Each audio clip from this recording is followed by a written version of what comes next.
पहा आता या प्रॉब्लेममध्ये ball falls off a table and reaches the ground in 1 second. Suppose हा टेबल आहे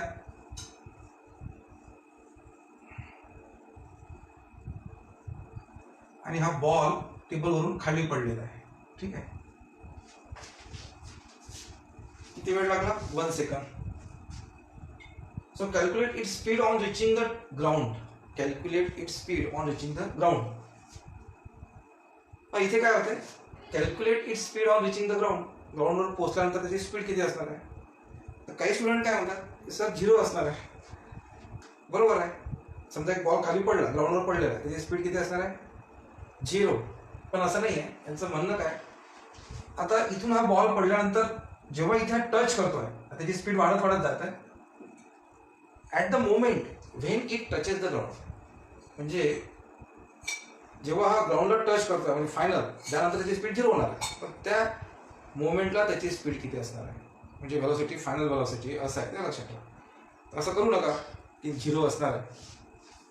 and height of the table, या टेबलची हाईट पण आपल्याला मोजून काढायची. म्हणजे अप्लिकेशन बघा या इक्वेशन्सचं, आपण जे इक्वेशन सॉल्व्ह करणार आहे. टेबलची हाईट, एखाद्या पुलाची हाईट, बिल्डिंगची हाईट मोजायची आहे, तर तुम्हाला आता टेप वगैरे लावा लागणार आहे का? मीटर पट्टी लावा लागणार आहे का? नाही. सरळ एक दगड टाकला आपण आणि टाईम नोट केला आणि त्याची हाईट सांगितली आपण. तसं इथे आपण आता टेबलची हाईट सांगणार आहोत. ठीक आहे. तर टेबलची हाईट सांगण्याकरता आपण इथे मीटर पट्टी वगैरे यूज केलेली नाही. काय घेऊन आहे? Ball falls off a table and reaches the ground in 1 second. म्हणजे हा टाईम लागला त्याला, ह्या बॉलला इथून इथे पडण्याकरता टाइम लागला. टी इज इक्वल टू किती आहे? 1 second. So T is equal to 1 second. अजून G is equal to 10 metre per second square. पण ऍक्च्युली याची व्हॅल्यू असते 9.8 मीटर पर सेकंड स्क्वेअर. पण कॅल्क्युलेशन्स आपल्याला इझिली करता आले पाहिजे म्हणून इथे व्हॅल्यू त्यांनी घेतलेली आहे 10 metre per second square. And calculate it speed on reaching the ground. पण आता हा बॉल इथे आहे, इथून सोडला आपण, आता मग याची स्पीड वाढत चालली. म्हणजे पहिली स्पीड किती होती? इथे लिहा, जागा आहे मला, नसेल जागा तुम्हाला तर इथे लिहू शकता तुम्ही. तर इथे लिहून घेऊ, यू इज इक्वल टू 0. आणि आता इथे ती स्पीड वाढत वाढत जात आहे इथे आल्यानंतर, कारण की ऍक्सेलरेटेड मोशन आहे ते. म्हणजे v is equal to final velocity calculate करायची आहे. And height of the table. आता हाईट काढायची आहे, म्हणजे जेवढं डिस्टन्स त्यांनी कव्हर केलं या टाईममध्ये 1 सेकंडमध्ये, ते डिस्टन्स म्हणजे त्याची हाईट. म्हणजे इथे आपल्याला डिस्प्लेसमेंट काढायचं आहे. ठीक आहे. मग पहा आपल्याकडे 3 इक्वेशन्स आहेत, कायनेमॅटिक इक्वेशन्स. आणि ती इक्वेशन्स आपल्याला वारंवार इथे यूज करावं लागत आहे. V is equal to u plus a t, एक इक्वेशन आपल्याकडे. नंतर s is equal to u t plus half a t square. आणि थर्ड आहे v square is equal to you square plus twice s. तर इथे जे ऍक्सलरेशन आहे it is due to gravity, म्हणून इथे आपण एच्या ऐवजी जी पण घेऊ शकतो.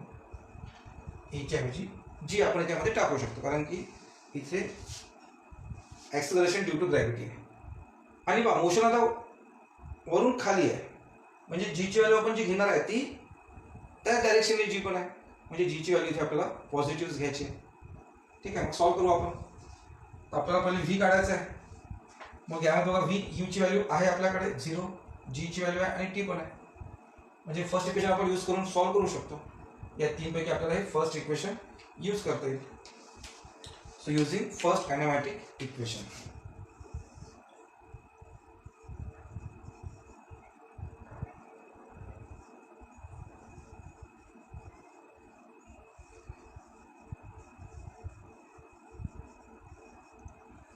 So V is equal to U plus AT और U plus GT.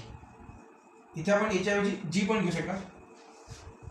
So putting values V is equal to, हे बघा काही जण काय करतात की इथे याच्यामध्ये आपण जी व्हॅल्यू ठेवतोय त्या व्हॅल्यूज त्यांची युनिट वापरून आपण ठेवू शकतो किंवा नाही ठेवलं तरी चालतात. लास्टमध्ये मात्र तुम्हाला युनिट तिथे लिहावं लागणार आहे. मग यू इज इक्वल टू किती आहे 0 प्लस समजा जीची value 10 metre per second square, 10 लिहिलं तरी पण चालेल, किंवा एक स्टेपमध्ये आपण मीटर पर सेकंड स्क्वेअर चला लिहून टाकलं आपण. आणि टीची व्हॅल्यू आहे 1 सेकंड. Into 1 second. पण हे अशा प्रकारे सॉल्व्ह करताना सोयीस्कर जात नाही. त्याच्यामुळे आपण काय करतो की युनिट आपण जनरल इथे लिहित नाही आणि डायरेक्ट लास्ट स्टेपमध्ये आपण ती युनिट आपण लिहितो. युनिटमध्ये आपण कॅल्क्युलेशन्स करत नाही. पण ठीक आहे, मी एका स्टेपमध्ये लिहून घेतले ते युनिट्स. हे तर 0 झाला आता 10 इंटू 1. आता हे कुठे युनिटचं आपण करत बसणार, direct 10 into 1. So v is equal to 10. आता हे काय फायनल व्हेलॉसिटी आणि व्हेलॉसिटी हे काय असणार आहे मीटर पर सेकंड. ठीक आहे, हे झालं आपलं फर्स्ट आपण काढलं velocity. Wien calculate its speed on reaching the ground. तर हे आन्सर आपण काढलं, calculate its speed on reaching the ground. ठीक आहे, सेकंड आता आपल्याला काढायचं आहे हाईट ऑफ द टेबल. आता हाईट ऑफ द टेबल आपल्याला काढायचं, आपण काय कन्सेप्ट यूज करतोय, इथून त्याने जेवढं डिस्टन्स कव्हर केलेलं आहे ते त्याची हाईट झाली. ठीक आहे, मग यस फाइंड आउट करायचं आपल्याला. आता इथे कुठलं इक्वेशन आपण यूज करू, याच्यामध्ये यस आहे का, नाही आहे. इथे आपण या इक्वेशन यस काढू शकणार नाही. हे एक इक्वेशन आहे, यस आहे, यू ची व्हॅल्यू आहे, टी ची व्हॅल्यू आहे, हाफ जी ची पण व्हॅल्यू आपल्याकडे, टी ची पण व्हॅल्यू आहे, म्हणजे हे इक्वेशन. आणि हे करू शकतो का आपण, यस हे पण करू शकतो. त्या दोनपैकी कुठले इक्वेशन आपण यूज करू शकतो, आपल्याला व्हॅल्यू सेम भेटेल. वाटल्यास मी तुम्हाला दोन्ही इक्वेशन यूज करून ते सॉल्व्ह करून दाखवेल. मग युजिंग सेकंड इक्वेशन आता आपण याच्याकरता height of the table find out करण्याकरता आपण डिस्प्लेसमेंट काढतोय की हा बॉल किती डिस्प्लेस झाला. जेवढा डिस्प्लेस झाला तेवढी त्याची हाईट झाली. So using second equation, using second kinematic equation,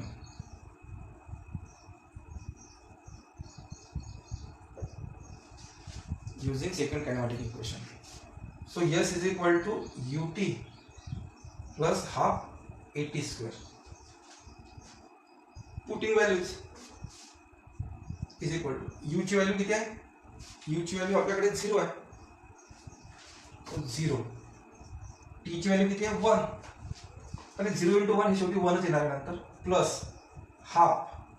इथे आपण a च्या ऐवजी g लिहू शकतो आणि a लिहिलं तरी चालेल, फक्त व्हॅल्यू तुम्हाला g ची ठेवावी लागेल.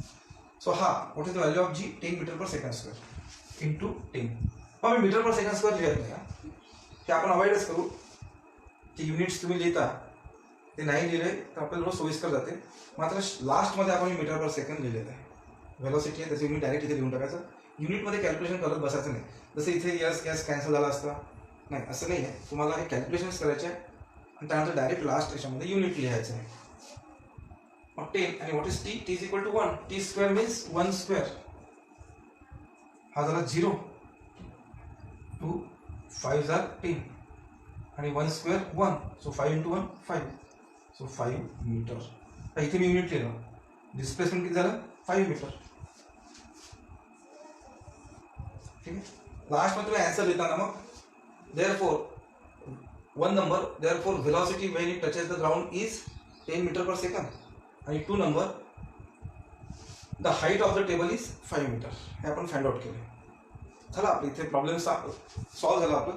पण मी काय म्हटलं की तुम्ही इथे दोन्ही पण यूज करू शकता इक्वेशन. जर तुम्ही हे केलं असतं इक्वेशन यूज, तरी पण आन्सर आपलं 5 मीटर झालं असतं. चला आपण हे यूज करून बघू. सपोज आपण हे केलं असतं तर काय झालं असतं. पण आपला प्रॉब्लेम इथे सॉल्व्ह झाला. बरं, थर्ड वापरायचं नाही आहे तुम्हाला, दोनपैकी एकच वापरायचं आहे. आपल्याला हाईट इथे काढलेली आहे. पण सपोज आपण एक करून बघू की सपोज आपण ते वापरलं असतं तर काय झालं असतं. म्हणजे असं नाही आहे की एक फिक्स इक्वेशन तिथे आहे, नाही. कधी कधी दोन इक्वेशन पैकी कुठले इक्वेशन वापरून आपण करू शकतो. जसं या प्रॉब्लेममध्ये या दोघांपैकी आपण कुठले वापरलं तर आपण सॉल्व्ह करू शकतो. कारण इथे आपल्याला व्ही ची व्हॅल्यू काढलेली आहे. आपण इथे पहिले नव्हती आपल्याला माहिती, पण व्ही ची व्हॅल्यू आपण काढलेली आहे इथे आता. ठीक आहे ना, हे बघा ही आपण व्ही ची व्हॅल्यू काढली आहे, ती आपण इथे वापरू शकतो 10 मीटर पर सेकंड. ती आता आपण इथे वापरू शकतो आणि म्हणून आपण थर्ड इक्वेशन आता यूज करू शकतो. चला, युजिंग सेकंडच्या ऐवजी आता third. So V square is equal to you square plus twice A असतं, एच्या ऐवजी G S. Putting values, V ची व्हॅल्यू आहे 10 means 10 square. U is 0 plus 2. G ची व्हॅल्यू आहे 10 ही जीची व्हॅल्यू आपल्याला दिली आणि डाऊनवर्ड आहे, मोशन पण डाऊनवर्डच आहे, तर पॉझिटिव्ह घ्यावं. So g is equal to आणि डिस्प्लेसमेंट आपल्याला इथे काढायचं आहे. 10 स्क्वेअर इज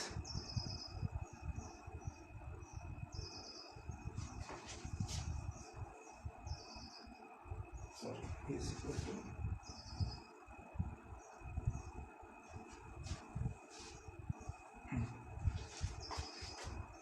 100. नंतर हा 0 झाला, 2 into 10 20s.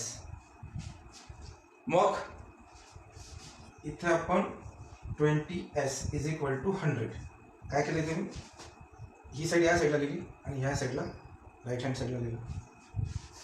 Therefore, s is equal to 100 upon 20. So s is equal to 5 second. पुन्हा 5 सेकंद आपण याला यूज करून पण केलं तर 5 सेकंद येणार आहे. ठीक आहे.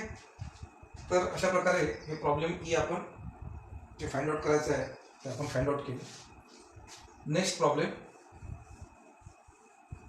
F.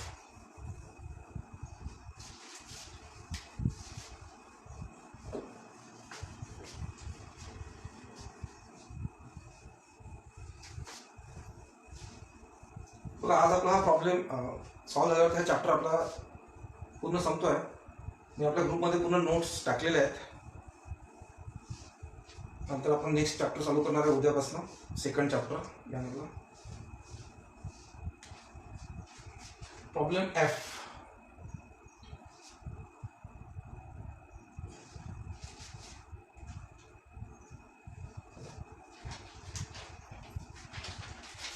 The masses of the earth and moon are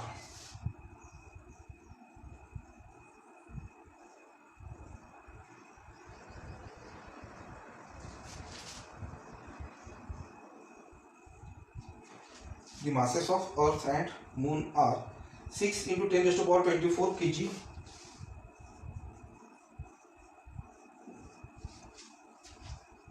and 7.4 into 10 raised to power 22 kg respectively. The distance between them is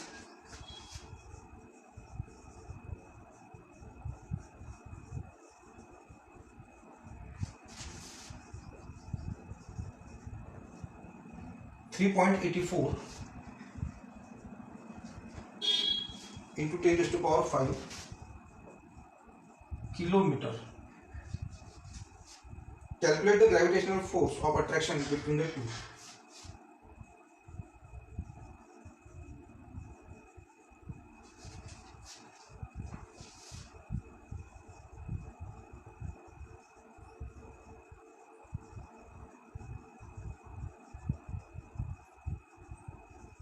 Calculate the gravitational force of attraction between the two.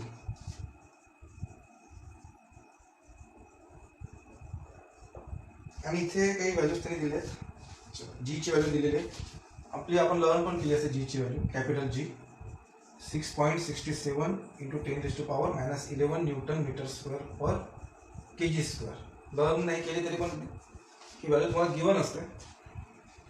ठीक आहे.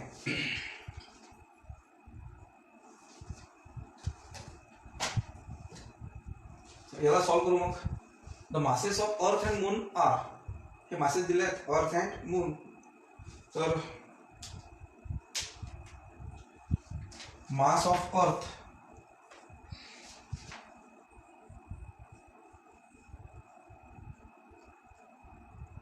आपण असं हे करू, मास ऑफ अर्थ 6 into 10 raised to power 24 kg. Mass of moon, तो moon करता मी m घेतो. So mass of moon is 7.4 into 10 raised to power 22 kg. तर असाइनमेंट वापरला kg. The distance between them म्हणजे पहा, सपोज अर्थ आहे आणि हा मून आहे. m फॉर मून ही अर्थ आहे आणि यांच्यामधलं डिस्टन्स आहे, हे डिस्टन्स. तर डिस्टन्स आपण याला आर ने डिनोट करू किंवा डी ने पण तुम्ही डिनोट करू शकता. फॉर्म्युला कसं घ्यावं लागेल तुम्हाला. So distance between them means r is 3.84 × 10⁵ kilometre. आता इथे तुम्हाला लक्षात द्यावं लागेल की ते किलोमीटरमध्ये गिवन आहे. ठीक आहे. आणि आपलं एसआय युनिट काय, आता इथे आपण एसआय युनिट घेतलाय केजी, म्हणजे इथे पण आपलं एसआय युनिट घ्यावं लागेल. हे किलोमीटरमध्ये आहे म्हणजे मीटरमध्ये कन्वर्ट करावं लागेल.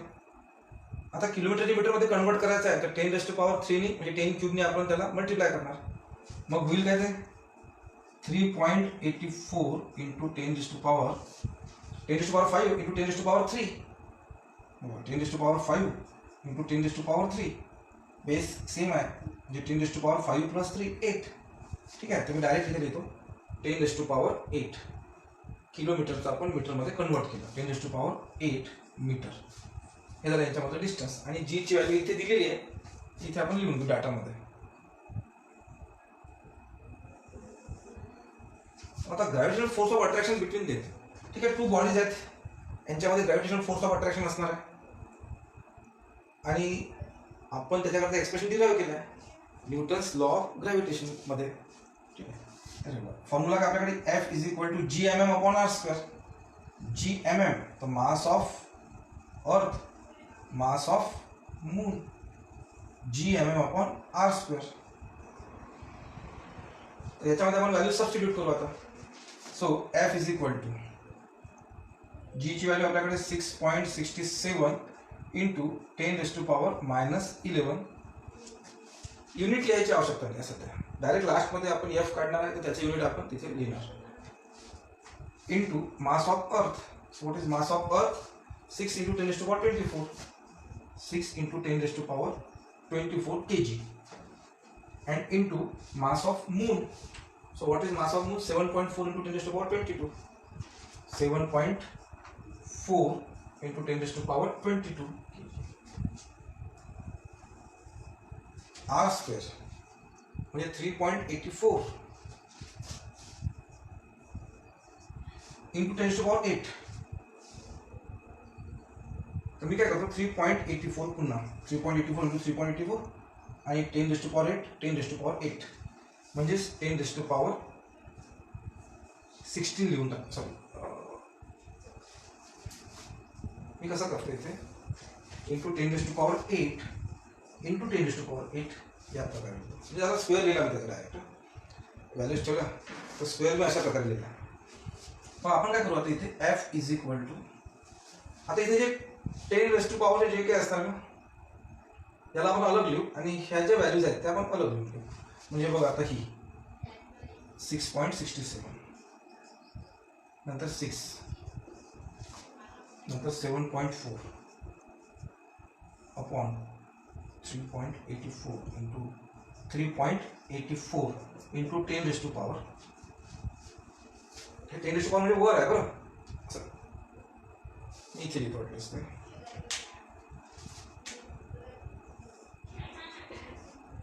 आता 10 raised to power -11 base same आहे 10 raised to power -11 into 10 raised to power 24 म्हणजे इथे काय होईल +24 बेस कॉमन घेतला आपण into 10 raised to power 22 multiplied by म्हणजे पुन्हा +22. आता हे divided by 10 raised to power 8 10 raised to power 8 म्हणजे हे किती झालं 10 raised to power 8 + 8 16 वर नेले आपण 16 तर ते मायनस होते म्हणजे -16. ठीक आहे. तर इथे तुम्हाला काय करावं लागेल आता f इज इक्वल टू हे कॅल्क्युलेशन्स करावं लागेल. हे कॅल्क्युलेशन्स जे येणार इंटू 10 raised to power याच्यामध्ये कॅल्क्युलेशन्स आपल्याला करावं लागेल. -11 -16 किती होतात -27 -27 प्लस 24 प्लस 22 46. ठीक आहे. तर हे टोटल किती होईल 19 10 raised to power 19. पण आता बघितलं हे कॅल्क्युलेशन्स आपल्याला राहिले आहेत. हे कॅल्क्युलेशन्स यांनी या प्रकारे दिले ह्या कॅल्क्युलेशनचं त्यांनी आन्सर द्यायला पाहिजे होतं कारण 10th मध्ये तुम्हाला लॉग टेबल नाही आहे. हे कॅल्क्युलेशन्स आपण लॉग टेबल यूज करून सॉल्व्ह करू शकतो. जे 11th मध्ये स्टुडंट्स आहेत ते करू शकतात त्याला 12th मध्ये करू शकतात हे कॅल्क्युलेशन्स युजिंग लॉग टेबल. तर ठीक आहे, सध्या आपण इथे काय करू, आता लॉग टेबल तर तुम्हाला नाही आहे, तर डायरेक्ट मी इथे आन्सर जे आहे ते लिहून घेऊ. आणि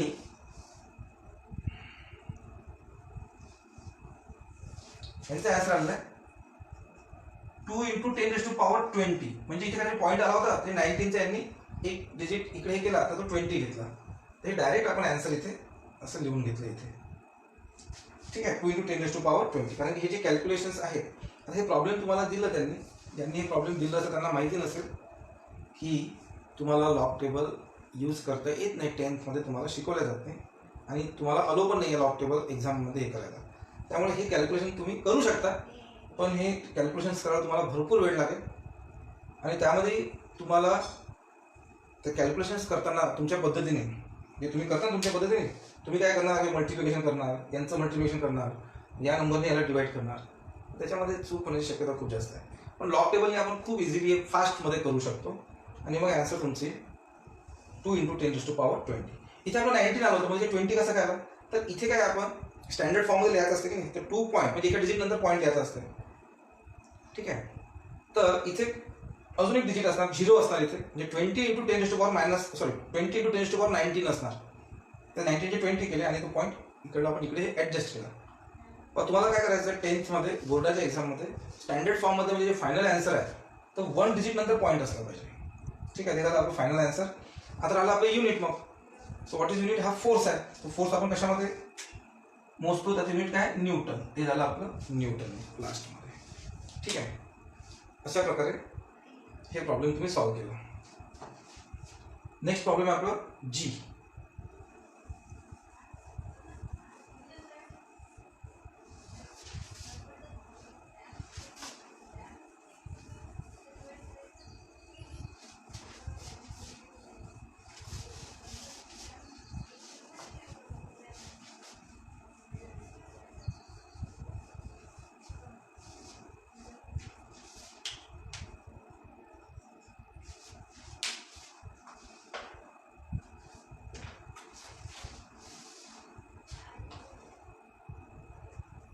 The mass of the earth is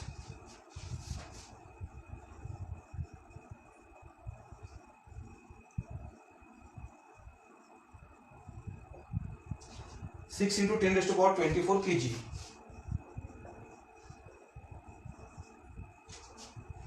The distance between the earth and the sun. आता sun घेतलेला आहे.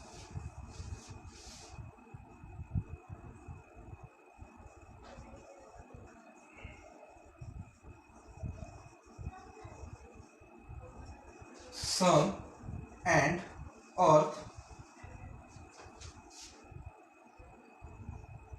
is 1.5 × 10⁻11.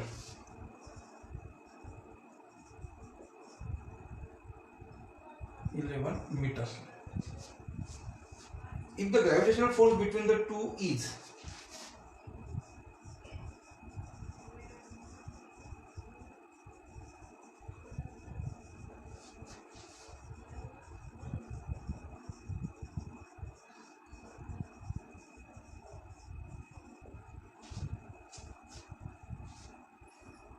(3.5 × 10⁻22)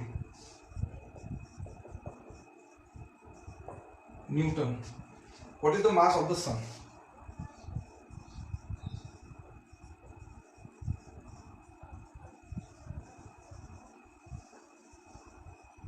What is the mass of the sun? आणि g ची व्हॅल्यू त्यांनी दिलेली आहे. So value of g is 6.7. आपल्याला माहिती आहे 6.7 × 10⁻11 न्यूटन मीटर स्क्वेअर पर केजी स्क्वेअर. जे गिवन आहे आपण ते पहिले लिहून घेऊ. The mass of the earth is, म्हणजे मास ऑफ अर्थ 6 × 10⁻24 kg. जर तुम्ही हे प्रॉब्लेम जास्त वेळ केले, थोडं कॉन्सन्ट्रेट केलं, तर तुमचं हे मास ऑफ अर्थ नेहमी करता लर्न होऊन जाईल. पण हे गिवन असते बरं, 12th पण तुम्हाला हे प्रॉब्लेम्स आहेत ग्रॅव्हिटेशनचे वगैरे, त्यामध्ये मास तुम्हाला गिवन असते स्टार्टिंगलाच, mass of earth. The distance between the sun and the earth is, बघा सन आहे या केसमध्ये, हा सन आहे आणि ही आपली अर्थ आहे, यांच्यामधलं डिस्टन्स तुम्हाला दिलेलं आहे त्यांनी. द डिस्टन्स बिटवीन म्हणजे आपला स्मॉल आरची व्हॅल्यू त्यांनी दिलेली आहे 1.5 इंटू 10⁻11 मीटर आणि युनिट पण SI युनिट यूज केलेला आहे. ठीक आहे. If the gravitational force between the two is म्हणजे जे F दिलं आहे त्यात टू बॉडीज आहेत तर यांच्यामध्ये ग्रॅव्हिटेशनल फोर्स असणार आहे. So the gravitational force between two is 3.5 into 10⁻22 Newton. What is the mass of the earth म्हणजे मास ऑफ द सन. मग आता इथे पुन्हा आपल्याला Newton's law of gravitation use करावं लागेल आणि as per that law this force is equal to Gmm upon r square. So Gm mass of sun mass of earth upon r square.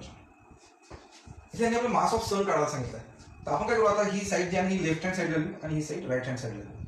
कारण की जे व्हॅरिएबल जे आपल्याला फाइंड आउट करायचं आहे आपण ते जनरली लेफ्ट हँड साईडला असलं पाहिजे. तर पुढे आपल्याला प्रॉब्लेम नाही गेला पाहिजे, कॅल्क्युलेशन थोडं सोयीस्कर गेलं पाहिजे. तर या आपण साईडला एक्सचेंज करून घेऊ कारण की आपल्याला जो व्हेरिएबल फाइंड आउट करायचा आहे तो या साईडला आहे. So Gmm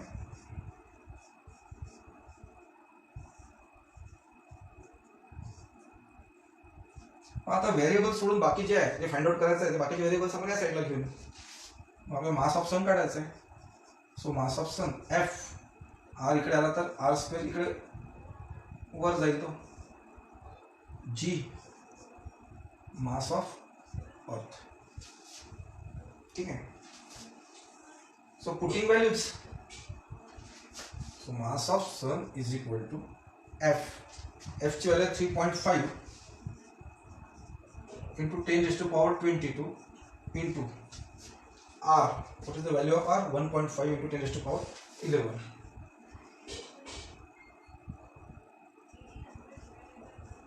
square. And Gm, the value of G 6.7 into 10⁻11.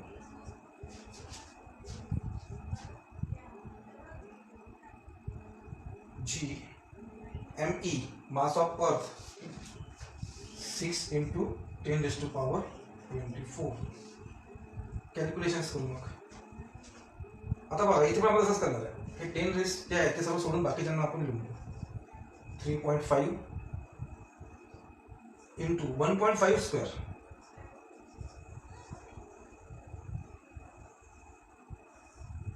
Upon 6.7 into 6.7 into 6 आणि इंटू 10⁻, आता बघा इथे 22 हे मल्टिप्लिकेशन आहे. इथे 11 2 22 म्हणजे -22 -11 वर गेले म्हणजे +11 हे वर गेले तर -24. लॉज ऑफ इंडायसेस आपले. ठीक आहे. मग इथे पण तुम्हाला हे कॅल्क्युलेशन्स करायचे आहेत पूर्ण. आता इथे जास्त कठीण नाही आहे ते कॅल्क्युलेशन्स, तुम्ही सॉल्व्ह करू शकता तसं. आणि नंतर मग हे काय येणार आहे जे काही हे आपण कॅल्क्युलेट करून घेऊ.